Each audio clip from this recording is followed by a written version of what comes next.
তাহলে 15 দিনের জন্য ছুটি চাইছো? আগে হ্যাঁ মহারাজ। জানি তোমার অনেক ছুটি পাওনা আছে, ছুটি তুমি চাইতেই পারো, আর আমিও না করব না। তবে গোপাল, এই 15 দিন ছুটি নিয়ে কি করবে তুমি বলো তো?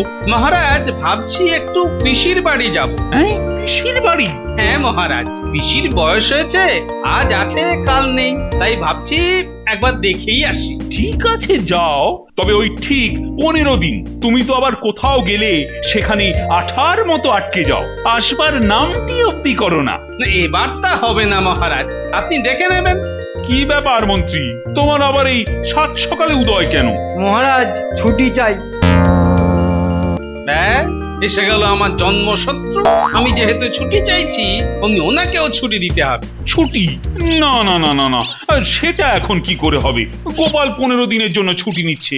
শোনো, ছুটি কাটিয়ে গোপাল ফিরে আসুক, তারপর না হয় তুমি ছুটি নেবে। গোপাল ছুটি নিচ্ছে?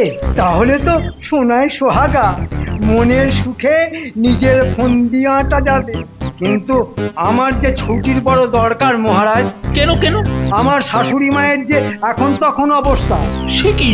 হ্যাঁ মহারাজ, কবিরাজ জবাব দিয়ে গেছে, এই সময় যদি তার মেয়েকে নিয়ে তার সামনে হাজির হতে না পারি, তাহলে যে শ্বশুর বাড়ির লোকের কাছে আমি সারা জীবন ছোট হয়ে থাকবো। না না না না না, শ্বশুর বাড়ির লোকের কাছে তোমাকে আর ছোট হয়ে থাকতে হবে না। ছুটি তুমি পাবে, তবে কতদিনের জন্য?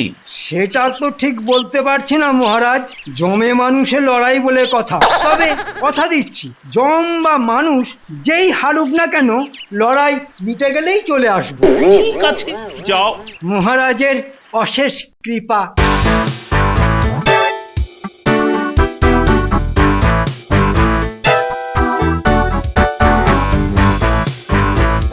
মন্ত্রী মশাইয়ের যে শাশুড়ি আছে, এমন কথা তো কখনো শুনিনি। আরে আছে আছে, নিশ্চয়ই আছে। ও যত বড় মিথ্যেবাদী হোক না কেন, শাশুড়িকে নিয়ে মিথ্যে কথা বলবে? না না না না না, তা হয় না গোপাল, তা হয় না। ভালো, না হলেই ভালো।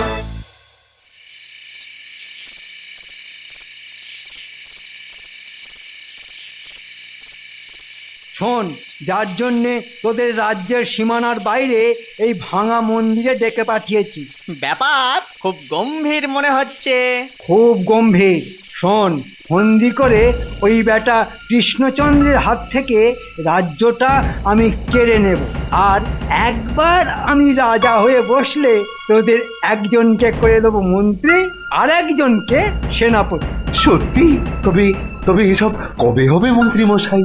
সেসব আলোচনা করতেই তো তোদের এখানে ডেকেছি।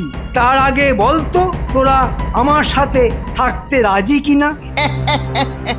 আমাদের কি পাগলা কুকুরে কামড়েছে যে রাজি হব না? এবার এবার কি করতে হবে বলুন তো? শোন, আমি ভেক ধরবো। ঠিক। সেটা আবার কি? আরে মুখ্যু, ছদ্মবেশ রে, ছদ্মবেশ। আমি হব হিমালয় ফেরত এক সাধু বাবা, আর তোরা দুজন হবি আমার চেলা। জব্বর জমবে কিন্তু।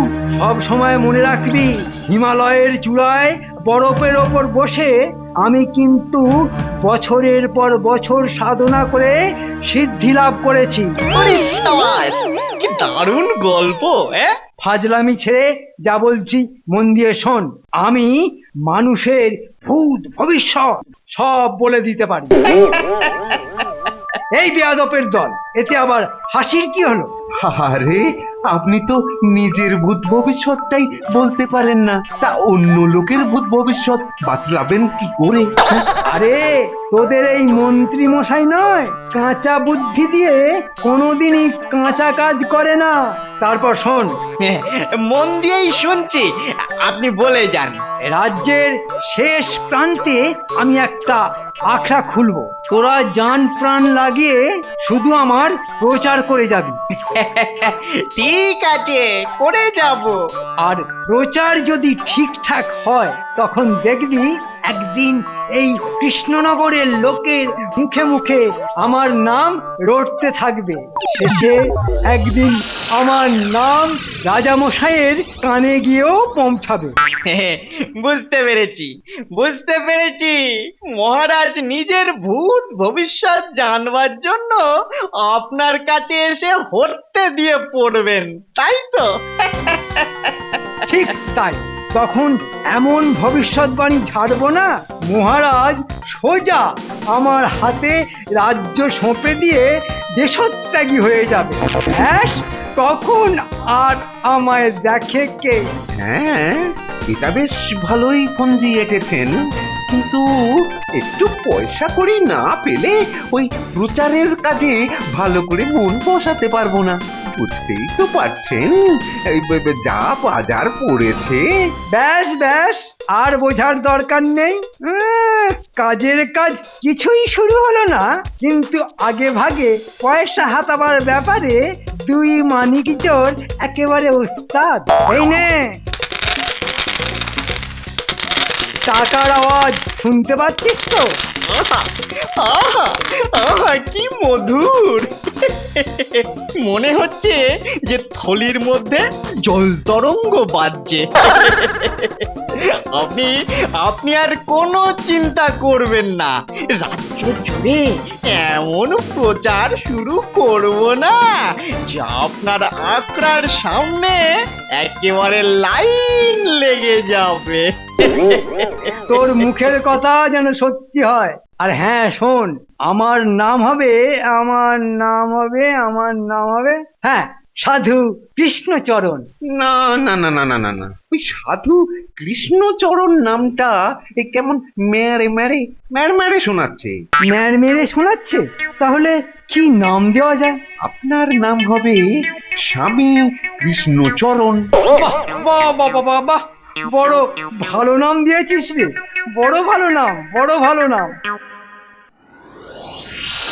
বুঝলে গিন্নি, তোমাকে নিয়ে পিসিমার বাড়ি যাব বলেছিলাম, কিন্তু এখন দেখছি যাওয়া হবে না। কেন হবে না? মহারাজ ছুটি দেননি বুঝি? না না, মহারাজ ছুটি মঞ্জুর করেছেন। তাহলে যাবে না কেন?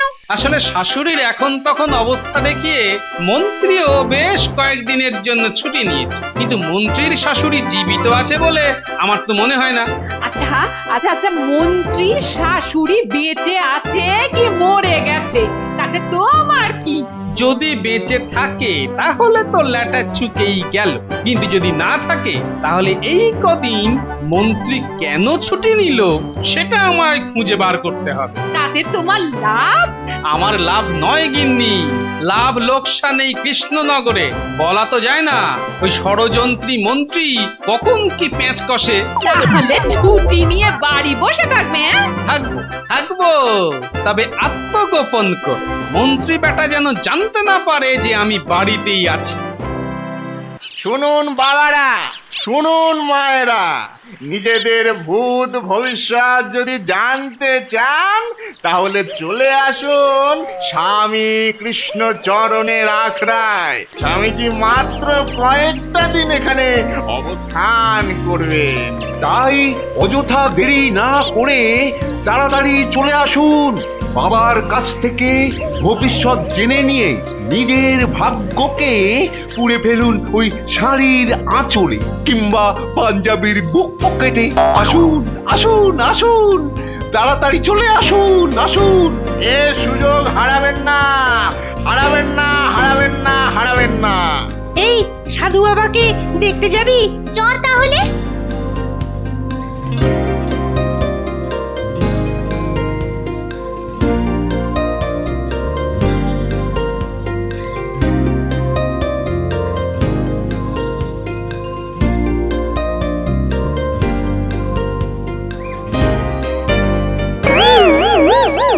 এই যে বাবা, আপনি দয়া করে বলুন এবছর ধানের ব্যবসায় আমার কত লাভ হবে?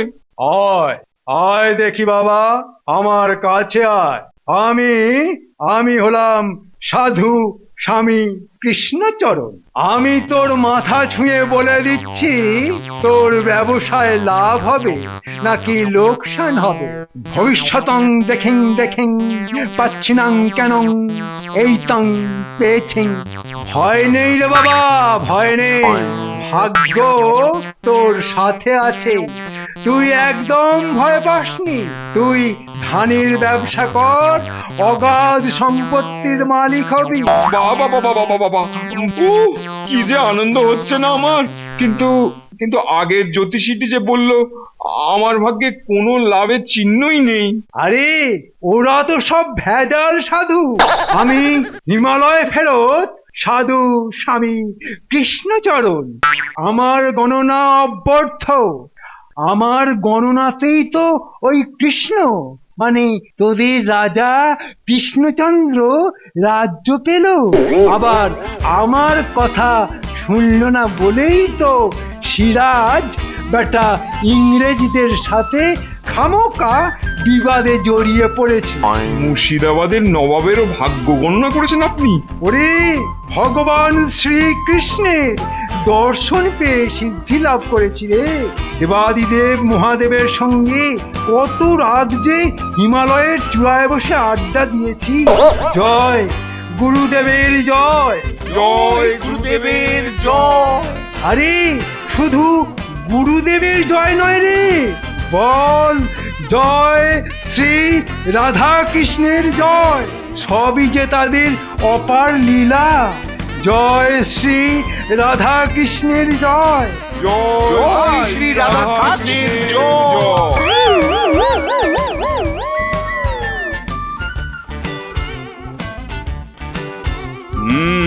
তা কোথায় গিয়েছিলে? জানো, নদীর ঘাটে আখড়া বানিয়ে হিমালয় ফেরত এক সিদ্ধ সাধু এসে বসবাস করছেন, তার কাছে গিয়েছিলাম। জানো, সে আমাকে দেখেই হড়হড় করে সব বলে দিল। কি বলে দিল? দেখো, আমি তো আর তার কাছে রানীর পরিচয় যাইনি, গিয়েছিলাম সামান্য এক গৃহবধূর পরিচয়, কিন্তু আমাকে দেখেই বলে দিল যে আমি রানী। তারপর? অনেক সত্যি কথার মধ্যে তিনি একটা খারাপ কথাও বললেন। খারাপ কথা? হ্যাঁ, বললেন যে ওর স্বামীর সামনে খুব মন্দ সময় আসছে, তিনি একবার তোমায় তার সাথে দেখা করতে বলেছেন, সামনাসামনি তোমাকেই সব কথা বলবেন। তাই নাকি? তাহলে তো তার সাথে একবার দেখা করে আসতে হয়।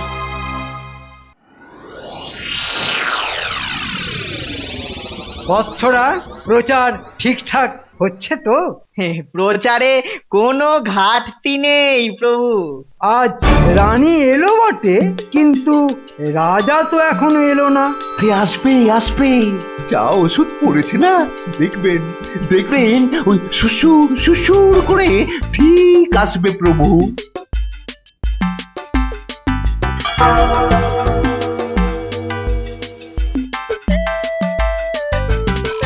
সাধু আর চেলা দুটোকে কেমন যেন চেনা চেনা লাগলো না? হ্যাঁ, তোর তো সবকিছুই চেনা চেনা লাগে। এরপর দেখবি ভিন গ্রহের এক অতিমানবকেও তোর চেনা চেনা লাগবে। না রে গুলটে, এই সত্যি সত্যি আমারও না ওদেরকে ভীষণ চেনা চেনা লেগেছে। কোথায় যেন ওদের দেখেছি। সাধু বাবার মুখের আদলটা অনেকটা যেন আমাদের মন্ত্রী মশাইয়ের মতো। চল গোপাল দাদুকে গিয়ে ওই সাধুর ব্যাপারে বলি। নামটা মনে আছে তো? হ্যাঁ হ্যাঁ, স্বামী কৃষ্ণচরণ। চল চল, আর দেরি করে লাভ নেই। চল চল। বলিস কি রে, সাধুটাকে চেনা চেনা লাগলো? মুখের আদলটাও বলছিস অনেকটা মন্ত্রীর মতো। ঠিক আছে, তোরা এখন বাড়ি যা, যা করার আমিই করব। তবে মনে আছে তো, আমি এখন পিসিমার বাড়িতে বেড়াতে গেছি। তুমি নিশ্চিন্ত থাকো দাদু, তুমি যে বাড়িতেই আছো এ কথা আমরা ছাড়া আর কেউ জানতে পারবে না।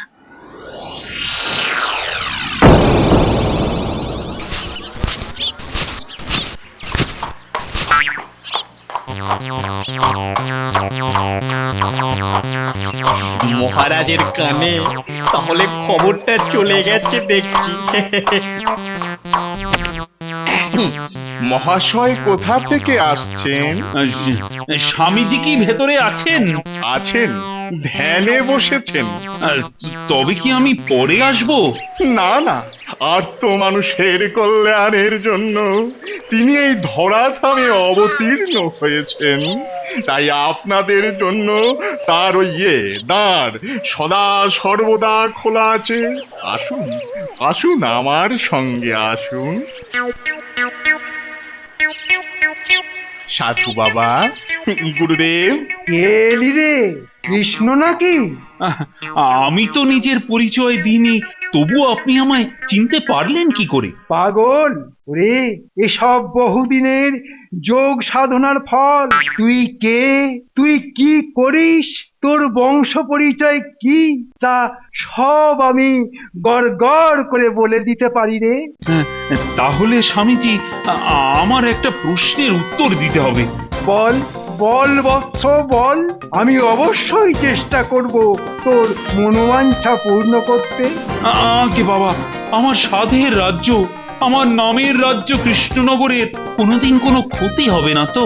পথে এসো চাঁদ, বড় কঠিন প্রশ্ন করলি রে। তুই আমার সন্তানের মতো, তাই এত বড় রূঢ় কথাটা আমি তোকে বলি কি করে? হ্যাঁ, যত রূঢ়ই হোক না কেন, আমি শুনতে প্রস্তুত। শোন তবে, তোর এখন মঙ্গলে শনির উদয় হয়েছে। রাহু তো দেখছি জীব লগ লগ করে তোকে খেতে আসছে।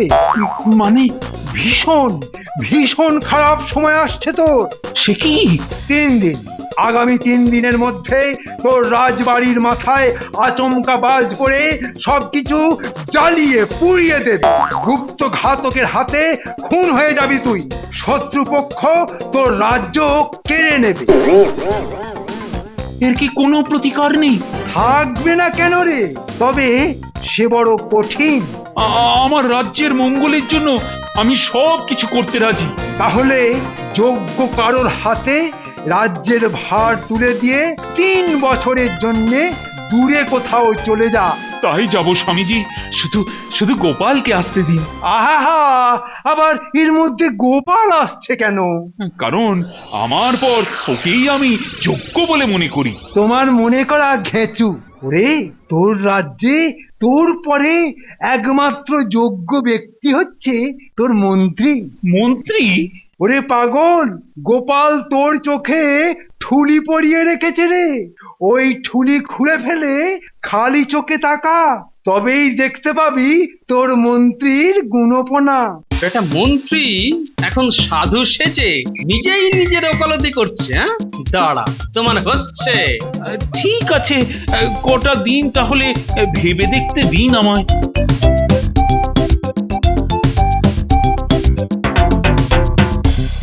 এ কি করলেন মন্ত্রী মশাই?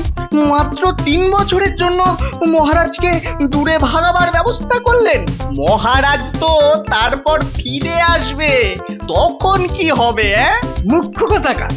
আরে বাবা, 3 বছর কেন, 3 দিন হাতে পেলেই না এই কৃষ্ণনগরকে আমি ছিপড়ে করে দিতে পারি, বুঝলি? বুঝলাম। এবার তোমায় এমন বোঝাবো না, বুঝবে? তখন খেলার নাম বাবাজি কাকে বলে।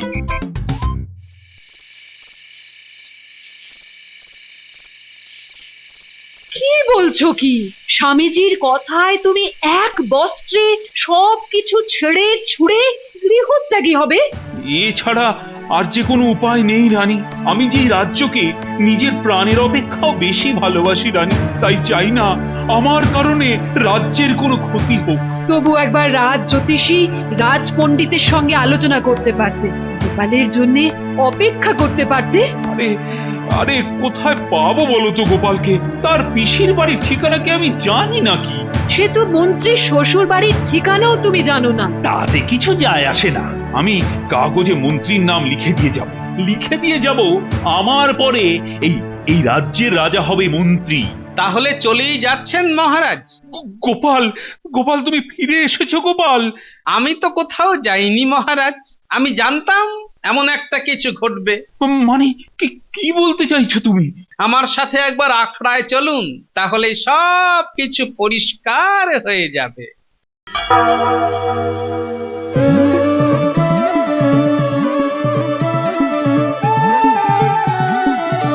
বুঝলি বটা, মাটার মাংসটা যা হয়েছে না, কদিন ধরে স্বামীজি সেজে না শুধু ভবিষ্যৎ খেয়ে খেয়ে মুখে একেবারে অরুচি ধরে গিয়েছিল। আজ মাংসের কালিয়া খেয়ে মুখটা যেন ছেড়ে গেল। তা আপনার দেওয়া কথাটা মনে আছে তো? আপনি রাজা হলে আমি মন্ত্রী আর আমার এই ঘটা সেনাপতি। আরে দাঁড়া দাঁড়া, ওই কেষ্টটাকে তাড়িয়ে আগে তো রাজা হই। মিথ্যেবাদী ফেরেববাজ, তোমার রাজা হবার স্বাদ জন্মের মতো ঘুচিয়ে দেব আজ। গেল গেল, সব খুলে গেল, সব খুলে গেল।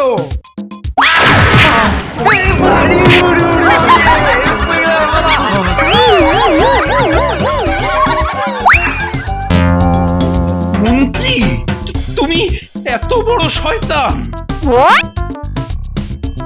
যাও যাও যাও, এদের কারাগারে নিয়ে যাও। আমায় এবারের মতো ক্ষমা করে দিন মহারাজ। এর আগে বহুবার বহু অন্যায়ের পরেও তোমায় ক্ষমা করে দিয়েছি, কিন্তু এবার আর নয়, তুমিও কারাগারে যাবে। হ্যাঁ, কারাগার? ক্ষতি কি?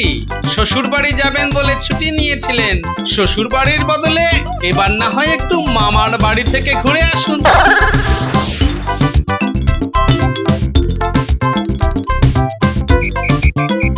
গোপাল, কেবল তোমার জন্যে আজ একটা বড় বিপদের হাত থেকে আমি আর আমার সাধের কৃষ্ণনগর রক্ষা পেল।